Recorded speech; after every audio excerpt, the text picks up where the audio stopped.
ભાવનગરના પાલીતાણામાં માવઠાનો માર સહન કરવાનો વારો આવ્યો।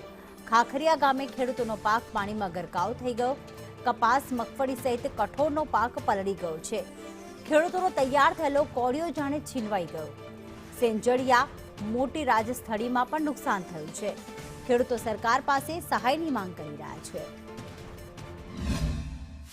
તદ્દન નષ્ટ પામેલો છે।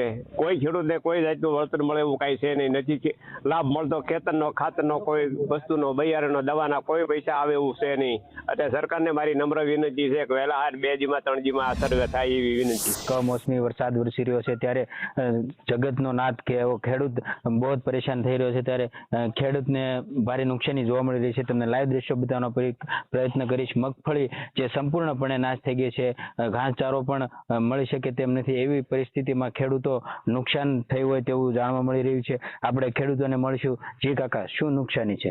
મારું નામ લાભુભાઈ જીવરાજભાઈ પાલડિયા, ગામ ખાખરિયા, તાલુકો પાલીતાણા, જિલ્લો ભાવનગર।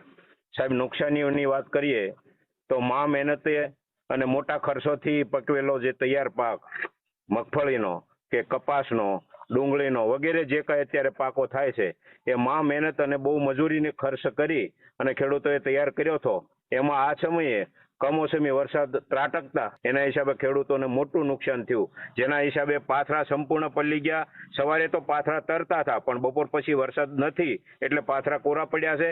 પણ આમાંથી કોઈ પણ ખેડૂતને આશા નથી કે 1 રૂપિયાની આવક થશે। અત્યારે જે રાત્રે વરસાદ પડ્યો એમાં જેટલી સિંગ મગફળી કાઢેલી હતી એ બધી અત્યારે મતલબ એમાંથી પાલો કે સિંગ કાંઈ આવે એમ નથી। તો કુદરત સામે કોઈનું નથી ચાલે એમ। તો સરકારને એક વિનંતી છે કે આમાંથી કંઈક રાહત થાય એ રીતનું કંઈક આયોજન કરે।